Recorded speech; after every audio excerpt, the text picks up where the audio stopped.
इस वक्त हमारे समक्ष है बसपा के गट नेता श्री जितेंद्र घोड़ेश्वर जी। सर, हम आपसे ये जानना चाहेंगे कि जो आप आज जो निवेदन दिया माननीय महापौर साहब को डॉक्टर बाबा साहब स्मारक समिति के संदर्भ में, और उस बारे में आपने किस तरह की ये दिए डिमांड दी है, मांगनी दी है, उस बारे में बताइए।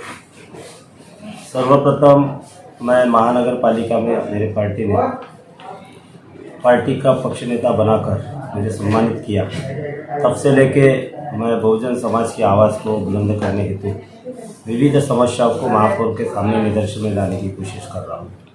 ऐसी ही सदियों से 29 सालों से प्रलंबित डॉक्टर बाबा साहब अम्बेडकर शोध केंद्र एवं स्मारक जो पटवर्धन मैदान के बाजू में जो स्टेडियम है, वो स्टेडियम के खाली जगह पर बनाने का प्रस्ताव 31 दिसंबर 1992 को नागपुर महानगर पालिका के सर्वसाधारण सभागृह में उसको पारित किया गया और उसमें वीआईपी सेवा, वीआईपी लोग, 500 प्रेक्षक, अंतर्राष्ट्रीय दर्जा के स्मारक, ग्रंथालय या वीआईपी और वीवीआईपी के कार्यक्रम के उपलक्ष्य में ऐसा स्मारक बनाने का संकल्प महानगर पालिका ने लिया था।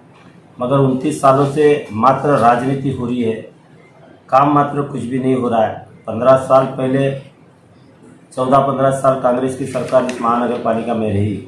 आज वर्तमान में पिछले 15 सालों से बीजेपी की सरकार यहाँ पे है, मगर इस संदर्भ में वो कुछ भी न करते हुए मात्र प्रावधान मात्र बजट में 2 करोड़ रुपए का रखते हैं। ये निंदनीय बात है और त्रुटिशून्य कार्यक्रम उनका चल रहा है। और इसलिए हमारी ये मांग थी कि मैं 15 दिन पहले सर्वदलीय बैठक लेने के लिए और स्थगन में भी पिछले हाउस में कि स्थगन प्रस्ताव रखकर उसके ऊपर चर्चा करने की कोशिश किया, मगर स्थगन प्रस्ताव को उन्होंने नहीं लिया। प्रथम जो स्थगन प्रस्ताव था कोविड के संदर्भ में, उसका वाचन कर उसको उन्होंने मंजूरी प्रदान किए।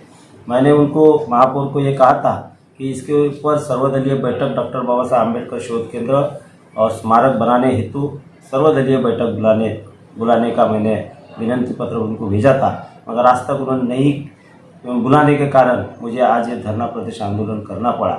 और इसके साथ साथ मेरी ये भी मांग थी कि जो अंबाझरी उद्यान में डॉक्टर बाबा साहब अम्बेडकर सांस्कृतिक भवन ये 1976 में बना हुआ था और उसे भी ये पर्यटन विभाग ने उसको हस्तांतरित करने के बाद में बिना मंजूरी लिए उसे तोड़ने का कार्य किया।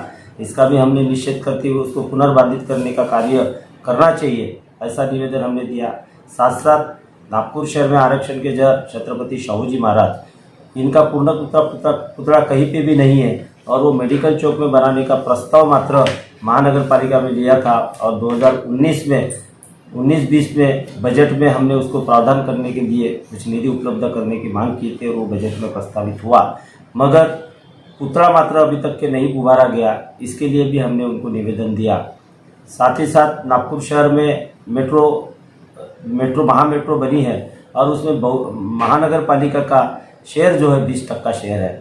जब महानगर पालिका का 20% शेयर है, महानगर पालिका की जगह के ऊपर वो मेट्रो रेल बनी हुई है, तो हमने ये कहा कि भाई कांचीराम जी टी पॉइंट जो टेका है जिसको नामकरण महानगर पालिका में हुआ है, उस मेट्रो स्टेशन को उनका नामकरण होना चाहिए। संविधान चौक के नाम से वहाँ पे जो स्टेशन है उस मेट्रो स्टेशन को संविधान चौक का नामकरण होना चाहिए। और दीक्षा भूमि जो है आगे राटे चौक जो, तो वहाँ पे भी संविधान अपना दीक्षा भूमि ये नामकरण उस स्टेशन को होना चाहिए। ऐसे प्रमुख मांगों को 5 मांगों को लेकर हमने आज धरना प्रदर्शन उनके आवार में किया, जो महापौर के दालन में उनके चैम्बर के सामने हुआ। दिन भर का उपोषण किया। वो उपोषण को माननीय महापौर जी हम उनको निवेदन लेके नहीं गए। माननीय महापौर जी हमारे वो दालन में हमारा जो धरना प्रदर्शन कार्यक्रम था सारे नगर सेवकों के माध्यम से, वहाँ आकर पहली बार इतिहास में वो हमारे साथ में रूल पे बैठे और बैठकर हमारा निवेदन स्वीकार किया। और उन्होंने हमारा जो मेगाफोन था मेगाफोन के माध्यम से हमारे सभी नगर सेवकों को सूचित किया कि इनमें से जल्दी मैं ये 8 अठवाडिये के अंदर में सर्वदलीय बैठक लेकर उस पर निर्णय संबंधित अधिकारी और सर्वदलीय पक्ष के नेता को बैठक लेकर इसके ऊपर मैं निर्णय लेने की कोशिश करूँगा। इस तरीके का आश्वस्त उन्होंने हमें आज किया। साथ ही दूसरे विषय जो थे, उन्होंने कहा कि ये पुतला बिटाना ये राज्य शासन की मंजूरी होती है, तो राज्य शासन से जल्दी मंजूरी प्रदान करने हेतु नागपुर के किसी आमदार के माध्यम से वो मंजूरी पत्र लेकर जल्दी ही छत्रपति शाहू महाराज का पुतले का कार्य उभारने का कार्यक्रम शुरू करेंगे। मेट्रो जो स्टेशन है तो मेट्रो स्टेशन को नामकरण का जो प्रस्ताव है, ये मेट्रो का जो ये है व्यवस्थापक है, व्यवस्थापक अलग है। अगर हमने कहा कि नागपुर महानगर पालिका की ज़मीन के ऊपर, हद के ऊपर बनाया जा रहा है, जहाँ जहाँ आपने सभागृह में, सदन में उनका चौकों के नामकरण किए हैं, उसी नाम से उस स्टेशन को नामकरण करना चाहिए। तो उस संदर्भ में भी मैं अब पत्र व्यवहार करने की कोशिश करूंगा और जल्दी मतलब वो व्यवस्थापक को भी सूचित करने की कोशिश करूँगा। इस तरीके का उन्होंने हमें आश्वस्त किया। साथ ही एडिशनल कमिश्नर भी उसमें आए, विरोधी पक्ष नेता भी आए और अन्य भी नगर सेवकों ने आकर उस आंदोलन में हमें विजिट देकर हमारी सराहना की है। उप महापौर भी हमारे आंदोलन में आकर शरीक होकर हमें सराहना करने की कोशिश की है।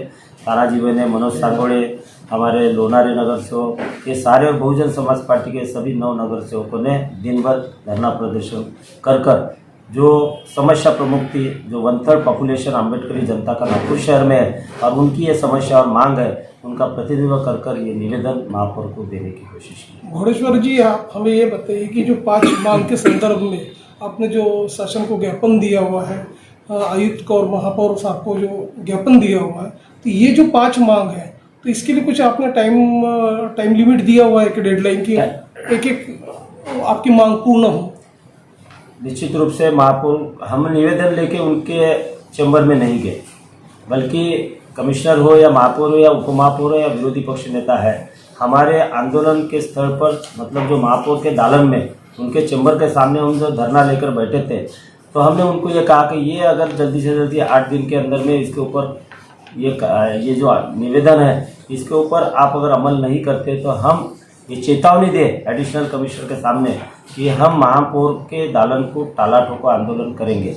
और इसलिए पहले तो महापौर ने कहा कि मैं 8 दिन के अंदर में, ये सप्ताह के अंदर में, मैं तो 2-3 दिन में कहा, लेकिन ये सप्ताह के अंदर में सर्वदलीय बैठक और संबंधित विभाग प्रमुखों को बुलाकर बैठक लेने की उन्होंने। 2022 में महानगर पालिका के इलेक्शन होने जा रहे हैं, तो ऐसे में आपकी पार्टी की ओर से जो आपके जो नगर सेवक है, देखा गया कि प्रभाग में काफ़ी काम अभी भी अधूरे हैं, कार्यादेश निकला है, निधि का भी आवंटन बराबर हुआ नहीं है, तो ये सारी चीज़ों को पूर्ण करने के लिए आपका आगे की क्या रणनीति रहेगी? निश्चित रूप से बहुजन समाज पार्टी के सभी नगर सेवक 2017 के चुनाव में चुन के आने के बाद में एक स्पर्धात्मक तरीके से 10 नगर सेवक ने 2 साल 17-18 और 18-19 में मनपा से या विविध ठिकान से जो भी निधि उपलब्ध हो सकता था वो निधि उपलब्ध कराकर जनता के युद्ध स्तर पर कार्य करने की उन्होंने कोशिश की है।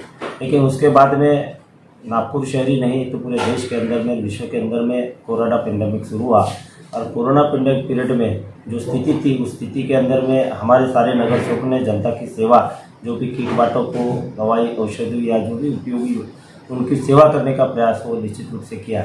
लेकिन महानगर पालिका के पास में निधि नहीं करके जो बजट को खत्म करने की कोशिश की या उसको खंडित करने की कोशिश की है, तो निधि उपलब्ध न होने के कारण पूरे शहर के अंदर में विकास रुका। जो 19-20 का जो विकास निधि था, उसके कार्यादेश हुए जो फाइल थे, उसमें से पिछले जो समिति बनी थी, समिति के अंदर में 60% जो फाइलें निकाली है, उसमें नगर सेवक के 40% फाइलें अभी भी प्रलंबित है। उसके ऊपर प्राथमिक रूप से बजट में जो अदत्त देने के अंदर में उसको रखा गया है और वो उसके लिए अभी अगर कमिश्नर उसको आदेश करता है तो हम ये कमिश्नर को कल जाके निवेदन देने वाले हैं कि जो 40% काम जो बचे हुए है, जिसका कार्यादेश हुआ है, उसको आप जल्दी कार्यान्वित करने का आदेश पारित करें। तो इस तरीके का निवेदन देने वाले हैं। अगर कमिश्नर साहब वो आदेश पारित करते हैं तो प्रलंबित काम जो कार्यादेश हुए हैं वो भी होने के कगार पर रहेंगे, तो जनता का विकास कार्य होगा। लेकिन इस साल का जो बजट है अभी मतलब वो कमिश्नर ने उसको इम्प्लीमेंट किया और अभी तक के जोनल बजट वगैरह होने के लिए और चेयरमैन भी जो निधि वाटप का कार्यक्रम उसका शुरू होने का है। इसलिए आने वाले समय में विधान परिषद का चुनाव भी आने की संभावना है। मात्र 3 से 4 महीने हमारे सामने बचे हुए हैं। ऐसे में नए फाइलों का कार्यादेश होगा या नहीं होगा, इसकी संभावना भी है। मतलब यह है मतलब उसकी संभावना नहीं है और ऐसे परिस्थिति में जनता को विकास कामों से वंचित किया जा रहा है। तो ये पिछले 5 साल के अंदर में यहाँ के शासन सत्ता लोगों की दिरंगाई है। उनका जनता के प्रति जो सहज रूप से विकास काम करने का जो अच्छी भावना न होने के कारण वो बजट मात्र बड़ा बनाते गए, लेकिन बजट को कार्यान्वित करने का काम उन्होंने नहीं किया। तो जनता उनसे नाराज है। तो बहुजन समाज पार्टी के जैसे पिछले 2017 के चुनाव में हम लोग 10 चुनकर आए। हमारे 13 नगर सेवक सेकंड नंबर पे थे और 22-23 नगर सेवक थर्ड नंबर पे थे। उसके पहले भी अनेक चुनाव में हमारे कार्यकर्ता जो काम करते करते मतलब थोड़े बहुत वोटों से चुनकर नहीं आए, ऐसे सभी नए जुने का और सामाजिक अलायंस बनाकर हम लोग बड़े जोर शोर के साथ में आने वाला 2022 का चुनाव लड़कर महानगर पालिका में बहुजन समाज पार्टी की सत्ता स्थापित करने का प्रयास करेंगे। हमारी नहीं तो किसी की नहीं, इस तरीके का संकल्प कर कर बहुजन समाज पार्टी वहाँ पे अपना महापौर बनाने का प्रयास करें। Okay, thank you.